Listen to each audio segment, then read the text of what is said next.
Hey, Rick.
Dorks on demand.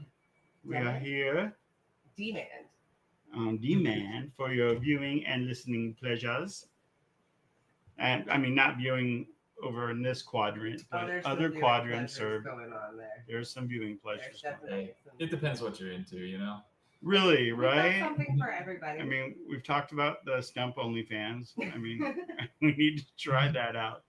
Um, but welcome to the show, everyone. Um, we are we are the three dorks on. we are three. Yeah, we are the dorkage. The dorkage is here, um, and we're here to talk about our movies that we grew up on.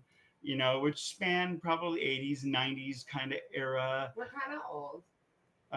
Yeah, I mean, and it's just probably a little bit of an insight for people to go back and try to capture some of the magic that we received when we were young, because it was really amazing and an amazing time for movies. Crazy amazing time. Yeah. Groundbreaking, earth shattering. Am I wrong, What Nick? made it Well, you're not an amazing wrong. time for movies?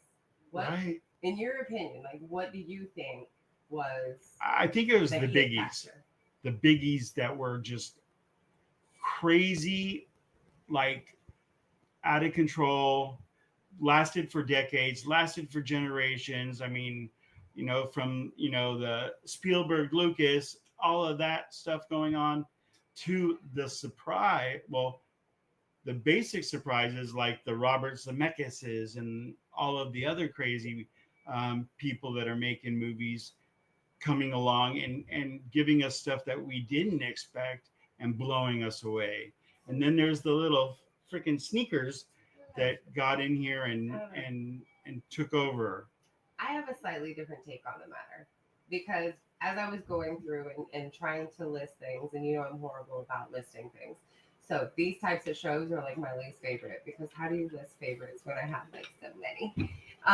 There's a disclaimer there. There's no order or no reason. But like you start going down the rabbit hole and you're like, ooh, I forgot about that. And there's this one and there's this one. And we just don't have enough time for me to just talk about all of the ones that I loved. But I was thinking about it and I was like, what made these so great? Because these days, when I start looking at movies, I don't have a plethora like that. What's the difference? Like there's a lot of good movies out there, but there's not a lot of movies that hit like those 80s and 90s movies hit. And I really feel like it has to do with the times. I feel like it has to do with the age and the growth of technology. We saw things that we've never seen before, and we can look back on them now and say, oh yeah, it's cheesy and the CGI sucked. But for us, still groundbreaking at the time. Right? It was groundbreaking during the times, and everything was new still. I mean, we're looking at 80s movies, and that was what 30, 40 years ago, depending on where in the 80s that you're looking at, right? That's a long time ago. We've come a long way from that, and yet all of these movies still hold for those of us that have been able to experience them. But then you take somebody like we tried to have my brother watch Princess Bride. I wasn't gonna name it just in case, but and he hates it. He doesn't like it. He doesn't get it. He thought it was terrible. He thought it was awful. We almost strung him up in the backyard in the magnolia tree. Yeah, is he like 7? Is he? No, he's 22, 3, 4, somewhere in there. He's early 20s. He's just wrong. Right, exactly. And we tried to explain that to him, and he's like, "You guys are freaking crazy." But he doesn't like the Beatles, so yeah, that's a whole. Can't really account for taste. Whew, that's really weird. He likes the Monkees better than the Beatles. But he's definitely wrong. Right. A little. But like the younger generation just doesn't have that wow factor of sitting down and seeing Princess Bride for the first time and seeing it as revolutionary. Because we've had, those campy comedies and we've had, so many different shticks and things that have come along. I think they're desensitized to it. And I think that's the beauty of having grown up when we did, because we're not. We can fully appreciate every moment of poor CGI because it was mind-blowing for us. And it's not only those type of movies, the CGI and the groundbreaking movies, but it's also the comedies and the John Hughes type movies that really put like emotions and feelings into these movies that we had never really captured, especially for like the teen and that and everything that came through that teen roller coaster was just so good at that time. And it was funny and it was heartfelt and it was I don't know, it captured, like it was almost like the TV shows like Wonder Years or Freaks and Geeks. I mean, it captured what we were going through at the time. And there were a lot of movies that were on that same level. And we talked about in other shows, other episodes, TV shows and movies and how they can't compete because of the way that they can develop stories and whatnot. Right. So in order for that to happen in movies, it's rare, but it happened a lot during the 80s and 90s. Well, I think, you sit somebody down, a younger individual down to watch, like those teen movies, the Brat Pack and those types of things down, and they look at it and they're like, what the hell, this is nuts. And you go, no, this is legit. Like, this is a documentary. This is how life was in high school and, as a young adult. And they don't understand how it resonates. But then again, we sit down and watch younger movies about high school and we don't get it either. I disagree with that too. Some of that has to do with how like fads and trends change, because like you go back and you watch The Breakfast Club, right? And like the girl that was like the outcast, right? Like nowadays she would look very different than she did then. And the recluse, it's a different recluse than it was. It is now. She'd be like into fandoms and like anime, and so it's a little bit of a culture shock, I think, for them going back and watching those things. But like we look at it and we're like, yeah, I grew up with people like that. I know what that was like. So it's almost like they need to update the iconic movies like The Breakfast Club to show these people. But then they do something like update it or reimagine or reinvent it and put it out, and all we do is complain about it. Maybe. I'll be the first one to tell you. Is it ours to complain about though, or is it theirs? But I will say they have done similar things. I mean, ideas are nothing but regenerations right now. Like there's nothing original. It's hard. You've got movies out there that are very similar to the style of Breakfast Club. You've got movies out there that are very similar to the style of Pretty in Pink and A St. Elmo's Fire. And the idea, and you can see where they pulled their inspiration from. It's not overt because it is directed towards the current times. It's going to be massively different. But the idea of it is still there. I feel our lists are going to be really, really dramatically different. They definitely are. I'm not even going to lie to you. And listen, and we didn't share, guys. We didn't share at all. We overlap.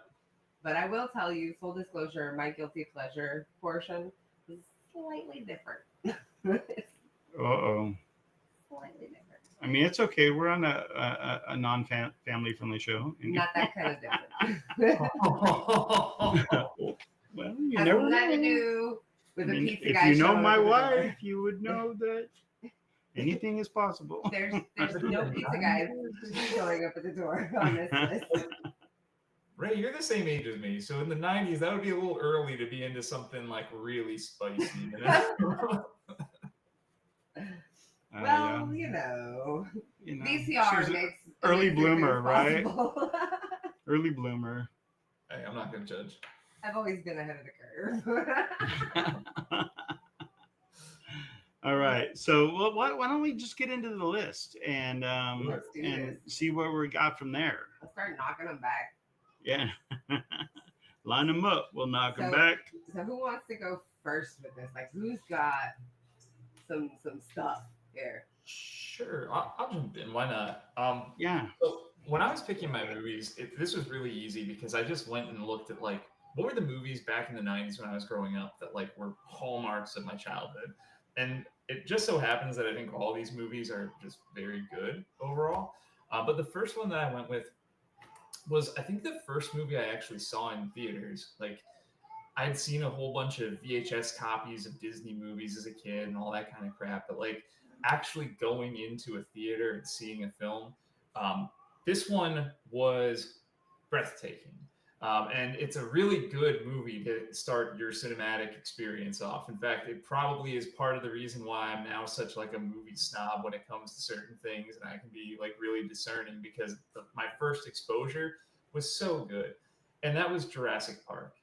Oh wow! Yeah, and see what a first movie! I didn't make it that far down. Damn, because I did see that in theaters. Yeah, that was epic. And the thing about Jurassic Park is that it stands the test of time. Like, you sit down and watch Jurassic Park that could now, be part of his point. And you don't know the difference. You don't know that movie was made, 30 years ago. Right. Yeah, I go back and I watch it today, and I'm like, the effects really hold up. A lot of that has to do with integration of practical effects, and I think that because of that, it doesn't have that old like cheesy CGI look. Right. I'm sure parts of it were CG, but you know, it just because they created so many of those props, it looks better. Yeah. Um, and there's also And they actually spent money on that, a ton of money on that movie. So yes. that counts for a lot. Yeah, Quite a bit. and it's another one too where like the storytelling really matters because like nowadays, you know, you get some of these movies that are just like they drop a whole massive budget on effects, choreography, and you go in there and it looks No. beautiful and it has Mhm. absolutely no heart. And that was not Jurassic Park. Jurassic Park was very much a character study, and you get to see these characters get into this disaster scenario. You have your Jeff Goldblum being, you know, making snarky jokes about how this is He's all the a best. mess, this I is all going to love fall apart, Jeff being Goldblum. 100% right the entire way through. Yeah. I guess I could mention the other characters. Let's just stop on the best one. Jeff Goldblum, Mm-hmm. Dr. Ian Malcolm was awesome.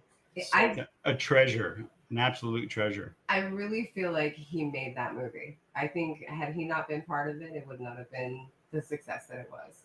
and he I could almost still it being successful. I feel like Was it? cut his character. Oh, really? Yeah, they almost decided to fuse Ian Malcolm and Alan Grant into one character and just delete his character altogether. So, And see, that's the funny part is because I was thinking I'm in my head glad. that he provides such a good balance to the movie. Like it is very dark. It does have dark undertones, and it's scary with the dinosaurs. And Alan Grant is very stoic. Um, and I think every character brings something to balance out those scales to just make it a perfect platform. And I think that his character just kind of sits in the middle as the cornerstone of it all. Well, you can't be the cornerstone if you're in the middle, but you know what I mean. You can be the nucleus, though. Yeah, absolutely. He's the nucleus of that movie. True, yeah. And there's so many movies now that do this thing where like they bring in kids and the kids need to be protected and the kids are being attacked and like they're pretty much helpless. But this was one of the first movies to kind of do that. Like it's now so tropey, but back then it really wasn't that big of a trope. Right. So it hit fresh. Whereas now when you see it in a movie, it's kind of like, oh, okay, yeah, useless kids getting in danger all the time. Right. Adults to help them. I really did think the kids did a great job too, though, and they carried through from movie to movie, and I just think they added to the depth of the story, because I mean you got to have that. Oh my goodness, people in peril, right? You got to have that emotion, especially in that type of movie. The thing that I loved about it, and I don't have it on my list for whatever reason. But the thing I loved about it is the score was so iconic, so great. And if you look, like if you did just kind of like a vignette of each character with the soundtrack behind it, right, and then just have like the big camera doing a pan around these central characters, they all fit the theme. They all fit. It seems to gel that way. It's really, really good. It's really well done. There seems to be some subconscious connection. I can see that. Yeah. Like, I mean, if it's Helen, what was her name? Oh, no. You're gonna make not Helen Hunt, but. Dern. Dern, yeah. Laura Dern. Yeah.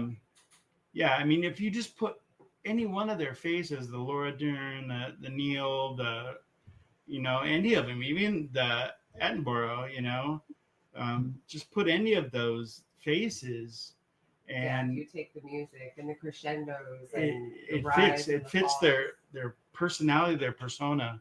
Yeah, I can see that. Because for me, the score and the music behind the movie is extremely important. Yes, it's huge. It plays such a big role in the ambiance, and I can't tell you how many times you're watching a movie and the music, the key core emotion grabbing scene music starts to kick in, and you just disconnect completely from that movie. And there's movies that do a horrible job at that, and I'll point it out. It's a movie that I've seen a ton of times, which is Justice League. when they were like every time Wonder Woman was coming into the scene, Oh. man, they played this flourish of this Yeah. weird music, Amazonian, non-Amazonian music, Yeah. and it was just laughable. Yes, it was. Completely Every laughable. time she shows up, that was like Right. my biggest criticism was that they play the same stupid soundbite, and it's just like, yeah, like Yeah. it's It's so like, dumb. okay, you know, And maybe in slow, the super first slow mo. I time, mean, but yeah, every one time would have been enough for me. Right. You get the concept, you get the idea. Right. So, dang, I'm kind of sad that I didn't make it down to Jurassic Park because That was good pull. Good pull. I liked it. Well That's done. a great pull. Best pull so far. Oh, so far. What are you gonna pull over there, Bronner? Oh, is it me or is it you? Go for it. All right. Let's do this. Mine are probably a little older, and I don't know. But I'll go with Blockbuster. How about that? Because I have some Blockbuster movies that were not necessarily like in the Jurassic Park or in the Indiana Jones and the Raiders of the Lost Ark. You know, that's epic. Is that your pick? That's my pick, of course. Raiders of the Lost Ark. Nice. Yeah. Very nice. And it's Indiana Jones and Raiders of the Lost Ark. Right. I mean, let's be real. No, when I went to see that movie, I was all in. And I had been all in a couple of other movies. And what that meant when you lived in or near Hollywood is that you would camp out overnight to go see these movies at the iconic, epic places because you wanted to be the very first showing in the very best theaters, whether it was Grauman's Chinese Theater or the Cinerama Dome, or which is IMAX now, or I mean, I think it's still Cinerama Dome, but you know, it's the one where you laid back and the screen is on the ceiling. It was incredible, and that's where I saw it. It was at the Cinerama Dome, and I don't even know how old I was. What year did Indy come out? We're not going to worry about that. But I was just saying. But I mean, I was a youngster probably because I remember either that or I was maybe I don't even know. But I felt like I wasn't old enough or responsible enough to be in Hollywood by myself with my friends. Camping out with lawn chairs and waiting in line, you know, and we were literally probably 10th in the line, you know, number 10. Oh, that's a good spot to be. It was crazy good, you know. I remember the good old days of camping out for stuff, being in line. It was a real thing. Yep. Yeah. Now you just crash Ticketmaster. We did it for Star Wars. We did it for Empire. We did it for all of those movies, and it was a thing. Mm-hmm. And it was incredible experience. And there were street vendors caught on. That is the point of why these movies will never die in the hearts of those that love them, because it is the difference between experience and not. You know, you can sit on your phone and buy tickets to anything. I can sit in my bed, on my couch. I can sit in the driveway, wherever. But where do you get the experience and the emotion and the building leading up to these things? Getting in line and going to see Jurassic Park for 2 days. You know, it's that experience. 2 days. I think one of the days I had to ditch school if I was still in school. I can't remember whether that was Star Wars or what it was. Don't tell but teachers. No, I mean, Nick's the teacher. You don't tell me. That was the commitment that I had, and it was epic, and it was amazing, and there were street vendors, and it was just crazy. It opened in 1981. Okay. Also so I was in early high school. To go see. You know, I was probably 9th grade. Thank you, whoever said that. That was awesome. Yeah, no, it was a whole commitment.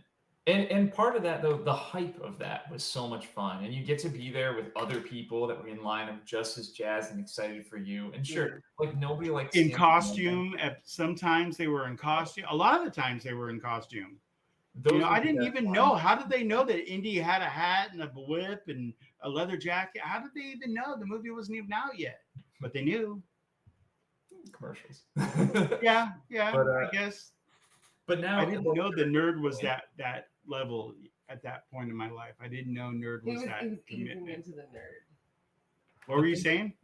We now have like Ray was saying, like now you just get on your phone and you go to like Fandango or whatever. You go on a website and you Right. go and you pick up your tickets. And there's nothing like it was so much fun to be out in line with people that were all hyped up. Now you just like you pull up a thing and you look and there's a chart with your seats. Select and your so many seat. of them are grayed out and they're always the best seats. And so you're like Mhm. picking something on the fringes and you're having to Right. count if you're going with friends. Where can we go where we can all sit near each Yeah, other? where you count like 6 chairs in a row. No, you don't have Right. to split the party up. Yeah. It might be more convenient, but it just lost a lot of the magic. It did. Right, because sometimes you ended up with 4 seats, 4 people in 4 different areas. I mean, not that was great, but it was worth it.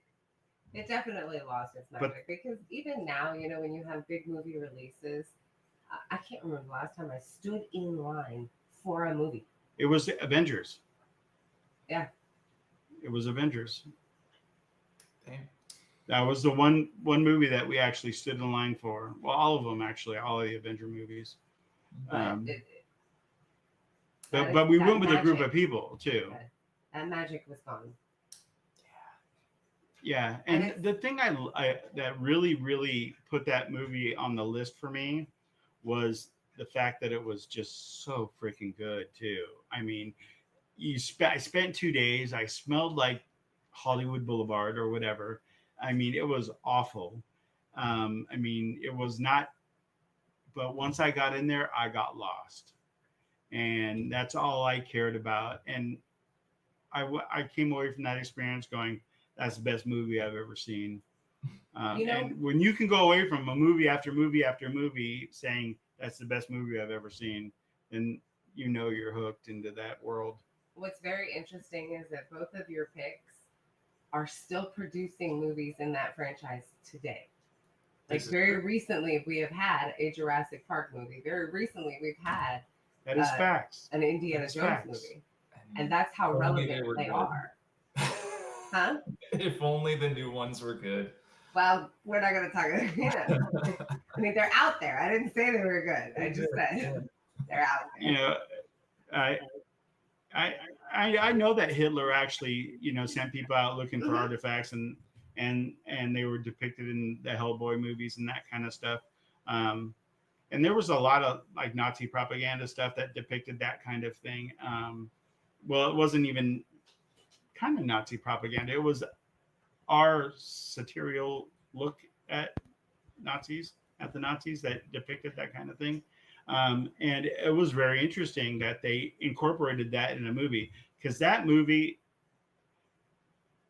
really kind of my first experience with Nazis. Now, I always remember seeing a book on my mom's shelf, and you have to understand that we're Polish Jews, and seeing, you know, the rise and fall of the Third Reich up on our shelf was stirring to a little young Jew, you know, Polish Jew, and not really understanding that, and kind of flipping through and looking at pictures and stuff, shocking as hell. But then, like, that movie was just like, oh, us against them, and it was so heroic, and it was, oh, I loved it. And it's almost as good as, you know, Cap against Hydra. You know, I mean, it was just epic like that. Oh yeah, still the best Indiana Jones. Good point, Chad. Good point. I would say Raiders is still the best Indiana Jones movie. Oh, absolutely. Absolutely. 100%. Although the so quotable. So which one? The Crystal Skull? No. I'm kidding. Please don't cancel me. Please don't cancel me. That's like Highlander 2. That movie did not count. Yeah, fair. Never made. Should have never been made. We don't talk about Bruno. We don't talk about Bruno.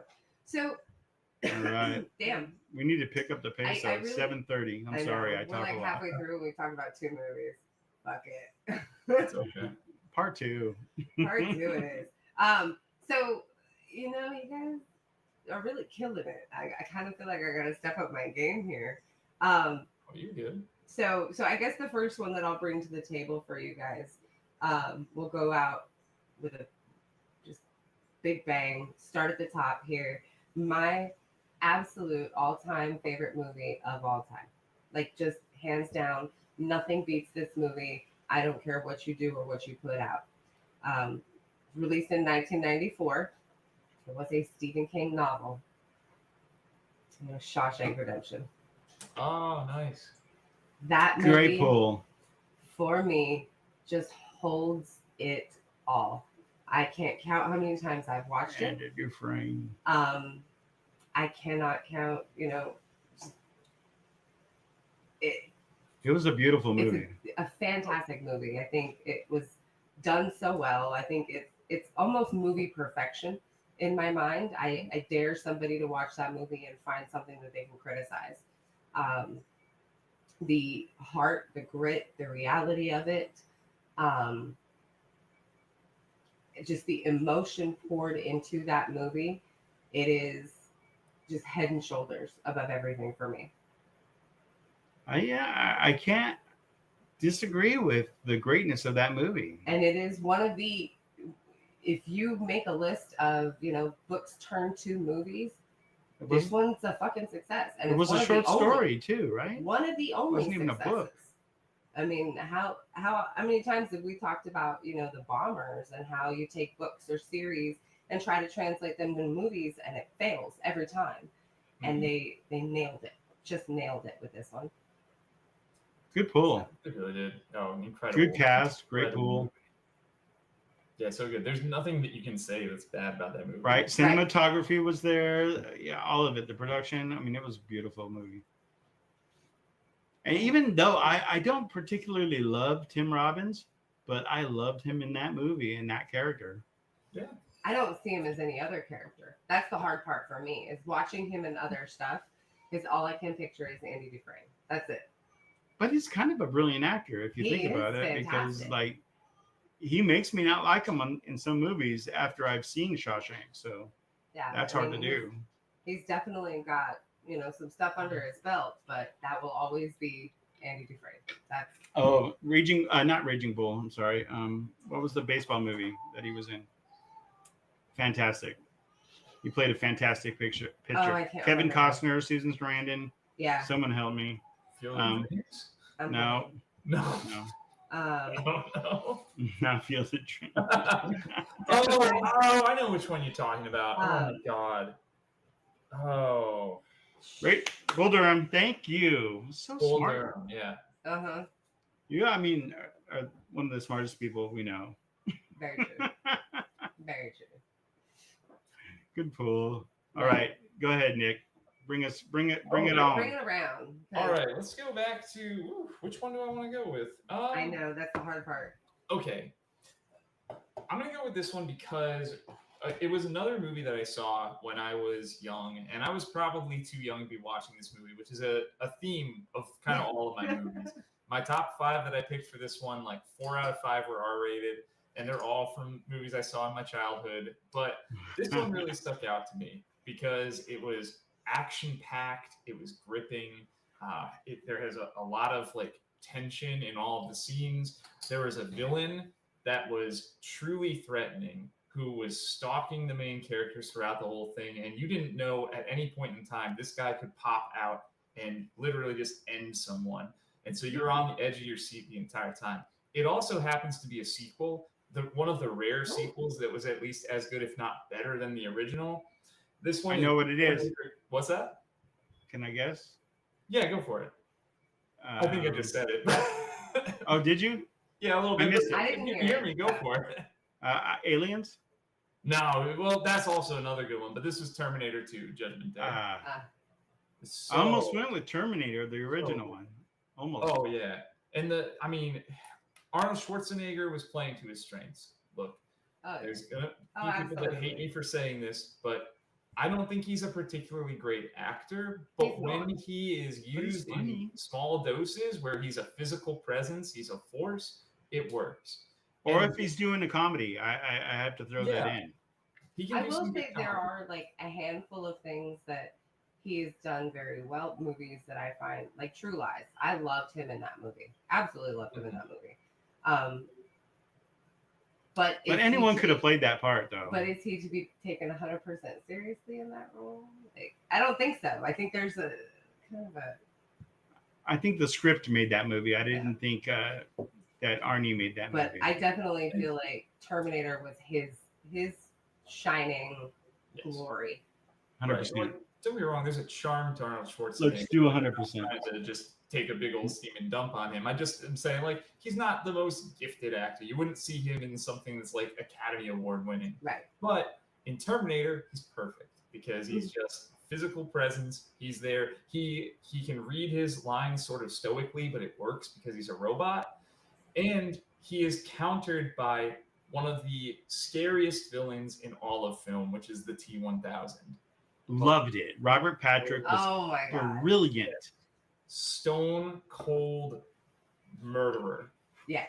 Made out of liquid metal. He can go under, like if you close the door, he can get through the cracks. He can pretend to be people that you know and like give you a false sense of security before stabbing you, like with a giant spike arm through your chest. Like, somebody put a sticky note on this, because when we start doing our villains and start talking about villains, we cannot forget that. Definitely do not forget that. Yeah, he's got added to the Google Doc right now.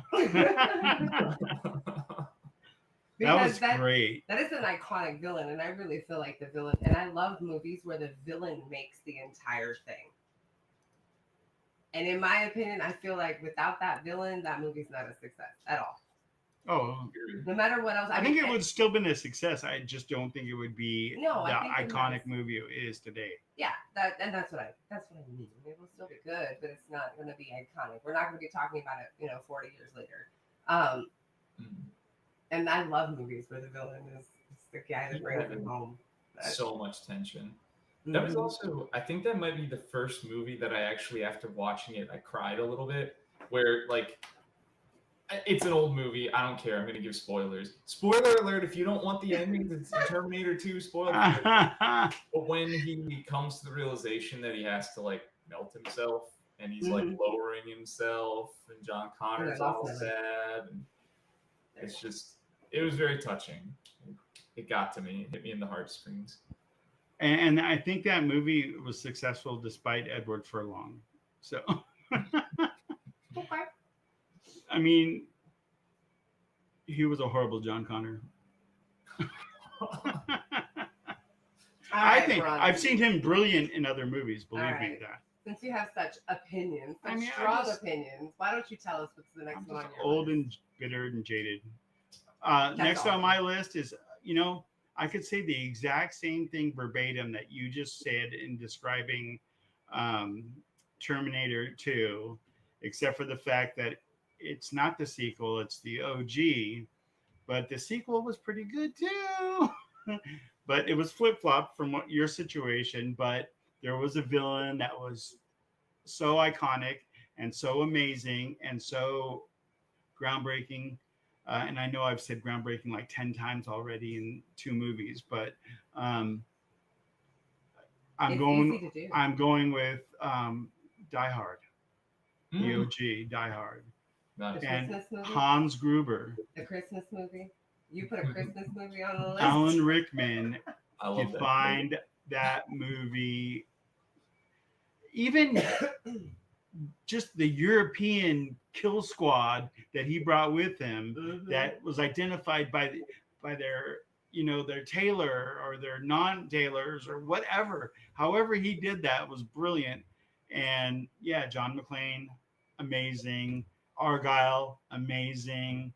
Even Twinkie guy, amazing. The guy who becomes, Urkel's dad. So I do have one thing to say about this, and it's a very controversial opinion. I may get canceled for this, but it's a hill I will die on. Bruce Willis himself has said it's not a Christmas movie. And I don't care whether it is one way or another. It was a great movie, full of tension, on the edge of my seat the entire time, like Jaws or like Terminator. You didn't know when someone was gonna pop out and cap someone. I mean, it was awesome. The epitome of action movies. Like when you think about core action movies, You scroll through streaming services now and you look at the action movie category, that movie is in there every single time. Right. It is. And there's 10,000 copycats. Right. Yeah. And everybody has tried to find that formula and to get that magic that Die Hard did. And so many fall short. And the thing that I really loved about it the best, and it was because, and I don't like Bruce Willis as a general rule. Bruce Willis. Yeah. You but like old Bruce Willis. Moonlighting and Die Hard Bruce Willis. Bandits. Chef's Kiss. Oh, yeah. Just really great. Really great. And charismatic and just, I mean, attractive guy, just, you know, a man's man. I mean, it was timing, everything. His comedic timing was brilliant. And I'm just, you know, I don't know. He's had a couple of really good movies since then, but you know, like in his latter years. But for the most part, he's doing a lot of movies, you know, that, you know, are like Netflix, you know, made for Netflix movies that are okay, you know. But when you see him in this and then he goes to that, you kind of feel a little bad for the guy. I mean, he did have such an iconic career. I'm sure he's worth a pretty penny, and he did all right. The same thing with Nicolas Cage. I mean, you have this 100%. massive, iconic career. What 100%. do you do with the rest of your career? Do you continue to do blockbusters, or do you do? And it's not shit that it makes you happy. It doesn't happen. I mean, happy. like you do come around and do great movies again. Pulp Fiction. I mean, it happens. So like, what's his name? The comedian with the Bulldogs. Happy Gilmore. What's his name? Oh, Adam Sandler. Adam Sandler. Yeah. You know, he got like lost a little bit there for a minute, and then he spiked right back up again with great. You can't hold brilliant down, and when you're that level, you'll get back there again. Just have faith. Definitely at that level, and I was. Just have faith. All right, next.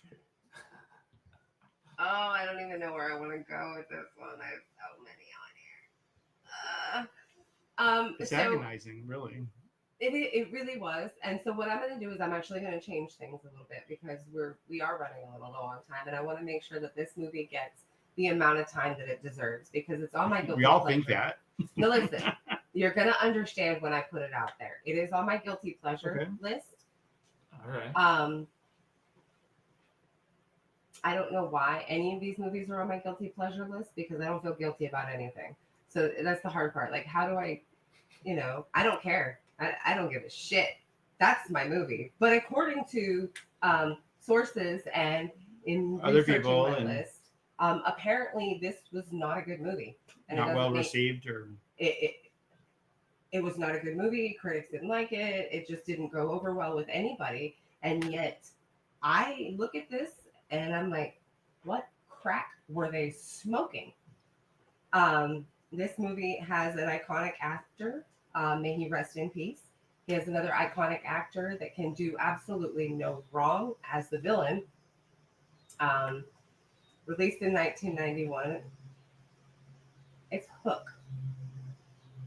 Love that movie. I didn't know that got bad reviews. I watched it a lot on VHS. It's, again, I can't count how many times I've watched it. I think it is a phenomenal telling of an old story. It was magical. It truly was. You have Julia Roberts as Tinkerbell. You just say that. Just say Julia Roberts as Tinkerbell, and your mind can't process it. But then you watch it, and you can't imagine anybody else being Tinkerbell. You have Rufio, you have the Lost Boys. Rufio was annoying as hell. Even down to, oh, it is you, Peter. Yeah, Peter, it is. That movie, just, the heartstrings are strong with that one. And I can't believe going through, you know, it's saying it wasn't a very good movie, it bombed, and I'm like, come on. That's surprising. It didn't bomb. It probably made a ton of money. It didn't bomb, but it bombed critically. Because I know, it didn't. And as a kid, I didn't know because I wasn't paying attention to fucking reviews. But I know now that it wasn't reviewed well, and I know that also there's like this modern day thing of like looking back on it, people being like, it actually wasn't as good as you thought it was when you were a kid. And well, okay. I know. That's all of these fucking movies. But I disagree with that. You can't tell me. As a kid, I have good fond memories of it. Right. Yeah. I mean, yeah, it sure did. Ishtar was something else. Wow, stinker. That was a bad one. But it just the nostalgia that's there. You've got, just this iconic actor that everything he touches turns to gold, in my opinion. Even his worst movies, he is just an amazing actor. And then you've got Dustin Hoffman as fucking Hook. Like how do you go wrong with that? And for the record, Meryl Streep as a pirate. Meryl Streep was a pirate? She was a pirate. I didn't know that. She was a pirate. I knew that. Easter egg. She was the one. I believe she's the one that goes in the boo box. I'm gonna have to revisit and check that out. If I remember correctly, like I have the face in my mind. I believe you. But what was the guy? The guy who played the shipmate or whatever? Smeed. Yeah, Smeed. What's his name? Oh God. He was great. Like, it's not gonna come to me. I've got all these movies in my head. Who Framed Roger Rabbit guy? Yeah. Short. He also played in Mario Bob Brothers. Hoskins. Bob Hoskins. Yeah. Mm-hmm. Good pull. Thanks. Good pull. All right. Who's next? I can go. Do we want to keep going with like just go with your heart? Put it out there. All right. I'm gonna go with this one because this is probably a wild card. I'm gonna go with. It's the one that goes in the boo box. I'm sorry. What's that? Meryl Streep is the one that goes in the boo box. Oh, nice. Okay. Sorry. Yeah, so for mine, I'm gonna go with a guilty pleasure movie. Now, this is a guilty pleasure movie for me, not because I think this movie is good. In fact, it's a guilty pleasure movie for the complete opposite reason. This is like when you watch movies that are bad, but they're so bad that they're entertaining to watch. This is my favorite one to go to. And this one is Weekend at Bernie's 2. Now, let me explain the plot of the movie. If you don't know Weekend at Bernie's, it was this movie where there's these two corporate dudes, and they're kind of like douches from the 80s, yuppie. And their boss dies, and they need him alive for some deal they're trying to make. So they pretend like he's alive, and they puppeteer his corpse around, acting like he's an alive man, putting sunglasses on him and everything, yada, yada, yada. That movie was also trash. But for some reason, they decided to make a sequel. The sequel is bananas. So the same dead guy, the same Bernie from before, who for some reason hasn't decomposed at all, they decide, at some point in the movie, like a witch doctor puts a curse on his body or a magical hex that makes it so that when he's listening to music, the dead body, when it's listening to music, it starts walking toward buried treasure. So the same two guys that used to work for Bernie decide that they're going to put a Walkman on him and follow the corpse to buried treasure so they can get money. There is a scene in which he walks underneath the ocean and the Walkman still works, doesn't get flooded out, doesn't short circuit.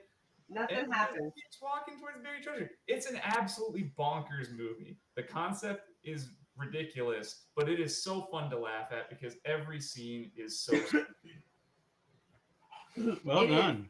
Don't you love that movie magic? Because those of us that had a Walkman know that if you breathed on it wrong, it skipped. Yeah. Yeah. If it rained, it was spits it out. And you're never using it again. It wasn't even wireless, and the weather affected it. I don't know how that happened. My dogs are. Yeah, the dogs are rolling around, crackheads. Wow. That definitely. I've never actually seen it, to be quite honest. I remember Weekend at Bernie's, and that's probably why I never saw Weekend at Bernie's. Why you never saw the second one? Yeah. Yep. I'm a sucker for those movies that nobody likes, though. So that's a good one. So bad. It is truly horrendous. I cannot believe that it got greenlit. I cannot believe that they put money into this film and that it opened up to the box office. Like it wasn't a direct to VHS, I guess would have been. No.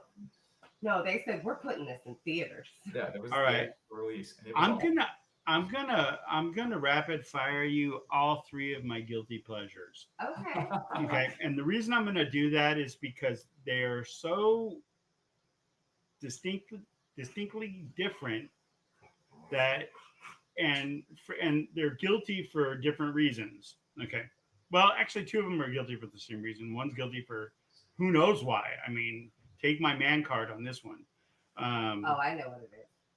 All right. So the first one I'm going to talk about is Pretty in Pink, and I think Rachel mentioned that earlier. Mhm. I just crushed hard on Molly Ringwald, and doesn't? I love, love, love John Cryer. Love, love. Yeah. Way before he did Two and a Half Men, John Cryer Hiding Out was probably one of my favorite movie that no one's ever seen before, and it was brilliant. Everything I liked about that movie. I love Danny Potts was in that movie, and she was a nutbag.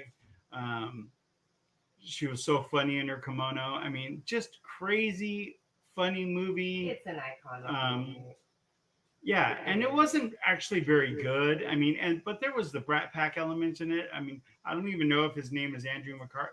Was that Andrew McCarthy or was it the other guy that they both look alike? And it's hard. The guy that played Blaine. Blaine?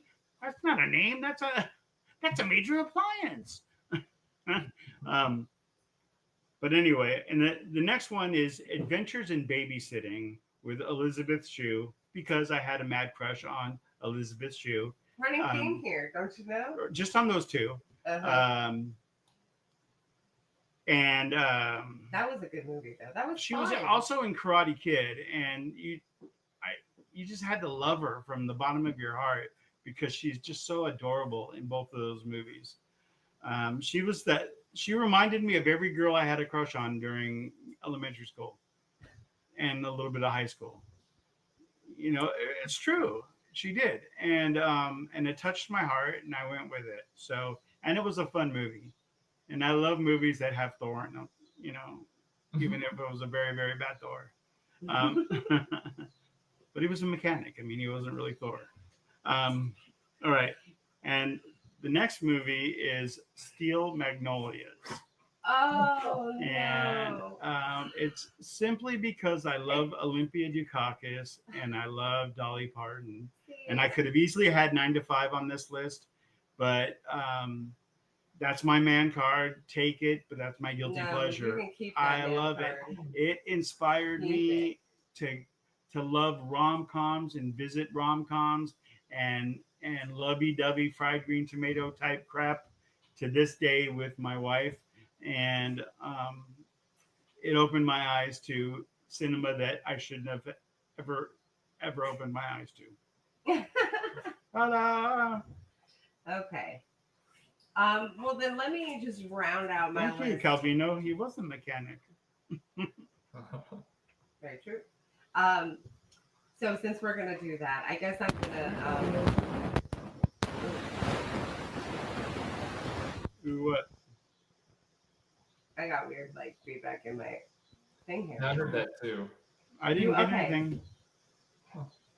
Anyway. Okay. So. Hey. Oh God, I'm losing my list here. So. Oh crap. Okay. Well then, I guess I'll just go with the second one because I can't find the third one. Apparently, I just mixed it all in there. Oh no, I have it. I put too many spaces. So my last two on my guilty pleasure list, which I have absolutely zero guilt on whatsoever. The first one is only a guilty pleasure because once again, everybody else despises it, and I catch so much shit for enjoying this movie. Actually, these movies, because there were more than one made. It's one of those movies that were so horrible that they decided to put out more. The lead actor, the only reason hey guys, knock it off. Okay, we're doing business here. The only reason he took the role is because his mom was sick, he was broke, and he had nothing. Can you imagine that Kevin Bacon took a role because he was broke. But that's why he did Tremors. Oh, that's Tremors good was a one. great movie, though. Yeah. The first one was great. The second one was great. The third one was fantastic with the ass blasters. I love it. Stinkers. A lot of them. But I How come we know we love your face Tremors. And he absolutely did not want to do the movie. He did it because he was fucking broke. He needed the money. His mom was sick. He had nowhere to live broke. I mean, come on. Look at his resume before that. But then again, who knows? So, sorry, I'm going to hell. I'm going to hell. Hey, it was the 80s. What the fuck are the actors doing? I don't know. You're either getting fucking canceled or you're going to hell. One of the two. I'm doing both, damn it. But yeah, he walked away from doing that movie and loved it so much. He completely changed his mind about it. And then my last guilty pleasure is really only a guilty pleasure because I prefer to watch this movie alone. Buddha. I watched this movie alone. Dude, Graboids were fantastic, okay? Graboids were awesome. I prefer to watch this movie alone only because I ugly cry every time. It doesn't matter how many times I watch the movie. There's ugly crying happening. And there's ugly crying happening from like the very first scene because I know what's going to happen. And it's Beaches. Beaches. And it's just, it gets me. I love me some Bette Midler. I'm not gonna lie. Yeah, I mean, Bette Midler is fucking iconic. She's a genius. You got Barbara Hershey. She is amazing. A little annoying. But... I like her. I love her in the movie. Okay. I just think that it's such a great movie, and it's just. I mean, in the movie as a character. I'm not talking about a person, but in the movie she was annoying. She was, and that was her character. Right. Right. She was supposed to be. Right.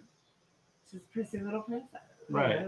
Right. Spoiled rich girl, and but yeah, it kills me. I like your guilty pleasures, so I'm guilty. Okay, we're guilty. What do you got, Senor Barone? What's the rest of your guilty pleasures? My other two guilty pleasures. So one of them, I think this movie is actually legitimately good, but there's a lot of people that say that they don't think it is. I watched this a bunch as a kid. I had the VHS. It was technically, I guess it was outside of it was from the 80s. So, it wasn't really what I grew up with, but it was the Transformers 86 cartoon movie. The infamous one where Optimus Prime dies and children were very sad and they were destroyed by it. But I wasn't. I was okay with it. I mean, I liked him. Don't get me wrong. When he died, it was sad. But then you have another Autobot, Hot Rod, goes on the hero's journey, and then he rises above the ranks and becomes the new Optimus Prime. So it was all good, but I think, what really stuck out to me was that movie followed like Joseph Campbell's The Hero's Journey almost to a T within the realm of ridiculousness, robots that transform into cars. It also added some things to the mythos of Transformers that people take for granted, like the Autobot matrix of leadership, which is now a staple, and everybody's like, oh, Optimus Prime has always had that. No, it happened in that movie. Before that, in the cartoon, they had never once mentioned the Autobot Matrix of Leadership. So that's from that movie. Unicron, the Transformer that eats planets, their own Galactus, from that movie. And it also had some really fun music in it. Some great 80s music. You got the touch, that song. Dare to Be Stupid by Weird Al. So a lot of fun. And I need to plug into that. I really do. Weird If Al. you've never seen it, you should. I don't know if it'll hold up. I might be watching it with nostalgia glasses when I go and see it now. Oh, absolutely. I still think it's good, but maybe it's because I was a kid when I saw it. Who knows? The other one definitely was something that I only put this on my list because I loved it so much as a kid, and that was they're quoting the movie in the chat. Yeah, that's awesome. Oh, good. So, you're not the only one. Good. Thank you. I still think it's the best Transformers movie. And then Bumblebee after that, but like That's the hard part with these guilty pleasures. I don't feel guilty. You should feel guilty about liking Bumblebee, though. What Bumblebee is better than the Michael Bay ones. Oh, I agree 100%. It's I would say Transformers, the '80s cartoon movie, and then like a good chasm, Bumblebee, and then a massive chasm, yeah. and then Michael Bay. all of the Michael Bay trash. Just I agree with that. You know, Megan Fox, she really made those movies. Oh gosh. Right. She's got 4 pinkies. Doesn't she have like 4 pinkies? I don't want to be mean. I heard somebody mention that she has like small thumbs, which Oh, is it the small thumbs? I thought all her fingers were pinky size. We don't discriminate against small digits. right. Yes, Well, we do. We do not use Hold out small. your hand, baby. No, I'm not doing it. The most ridiculous thing was somebody told me one time that they didn't find her attractive because she had small thumbs. To which I'm like, what the? Who the Oh fuck no, are you? no, come Nothing to do on. with it. Who cares? I mean, Because think about you it. know, I Your will your say junk would look bigger in the hand. I mean, it's a win-win. I will say this. So I don't understand why she did what she did as far as the surgeries and everything. If that made her happy, then you know what, good on her. She's still I found beautiful. her to I be mean, extremely like she was beautiful to me before. She's still a her good eyes looking are person, like crazy. but like Olivia before Wilde the crazy. surgeries, I just think that she was absolutely stunning, in my opinion. So Calvino's seen her OnlyFans apparently. he's seen the small thumbs. You Maybe she confirm and the I can thumbs. team up for small digits. All right. We've got 1 minute left. Let me rapid fire the rest of my list. Oh God, Yeah. I've got more than 5 on my list though. I'm Okay, going with Stand By Me, Mhm. The Outsiders, and Big were my other 3 for obvious reasons. You know, stay Obvious. golden, pony boy. Obvious reasons. Yeah. Ray, what's the rest of Iconic. yours? Okay, so all right. You mean I gotta whittle this down to 3? Okay, so I'm gonna do what I do, and I'm gonna take liberties, and I'm gonna say 4 of them just because I'm me. So A Few Good Men, obvious reasons. I don't have time to recite the. Yeah, iconic she does the section. monologue, the You know, Jack you Nicholson. can't handle the truth. She does the whole thing. I've done it on the show. Oh yeah. Well, our previous show. Ah. Then we have Sandlot, because every 80s child loves Sandlot. It's in our hearts and minds. 80s and 90s. You're killing me, Smalls. We also have Labyrinth, Mhm. because David Bowie, how could you not? And then we have The Never-Ending Story, because that one, seems to be on every single one of your lists. The Never-Ending Story And Labyrinth. and Labyrinth. Those Yes. two. I don't consider them to be 2 separate movies, in my opinion. Like, They're the same. They're from the same I just world. feel like, yeah, it's the same world. Like, if I'm watching Labyrinth, I need to watch Never-Ending Story It's like immediately. Narnia and Middle Earth. Like, I just have to Really? do it. They have kind of a common aesthetic. Yes, Calvino, David and his Bowie. Listen, I was too young to be looking at that bulge, but damn, Dancing. that cod piece. That's where her thumbs went. They went to the bulge. Truly, it is. Dance Magic Dance is the catchiest song about child abuse or child endangerment.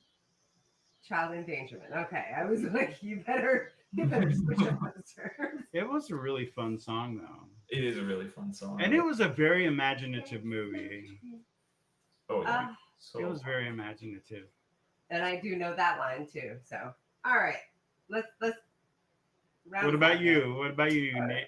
The Give it 3 I had remaining, The Matrix, because Oh man, such a good action movie. the movies I Although- forgot.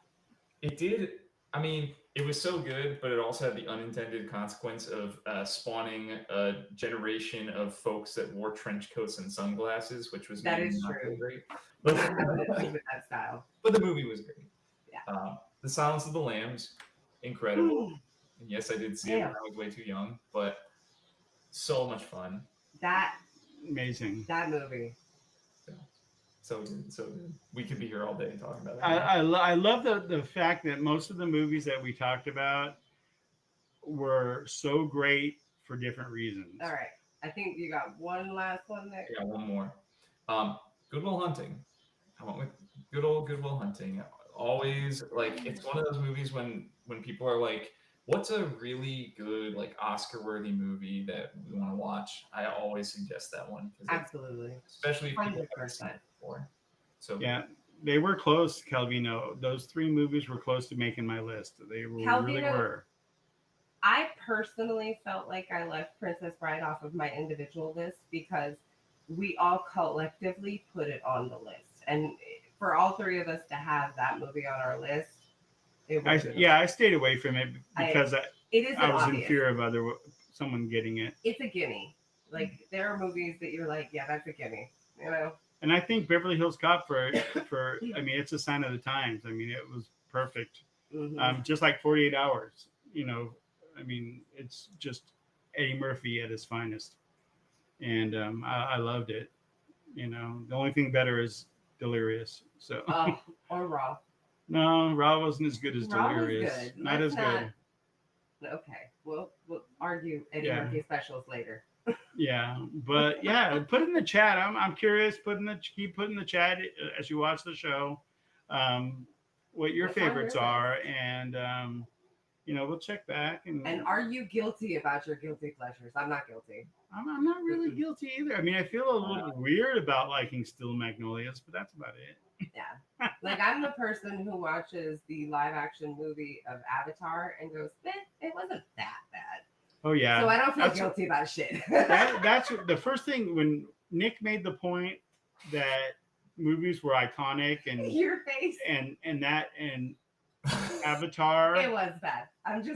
That came to my mind. Like, yeah, you can really screw up a movie, and I'm not even talking about Avatar: The Last Airbender. I'm talking about Avatar, for the love of God, the same guy that did Terminator 2. Yeah, James Cameron. Yeah, what a difference. Yeah. It was a joke. Please don't cancel me. No, you're fine. It's okay.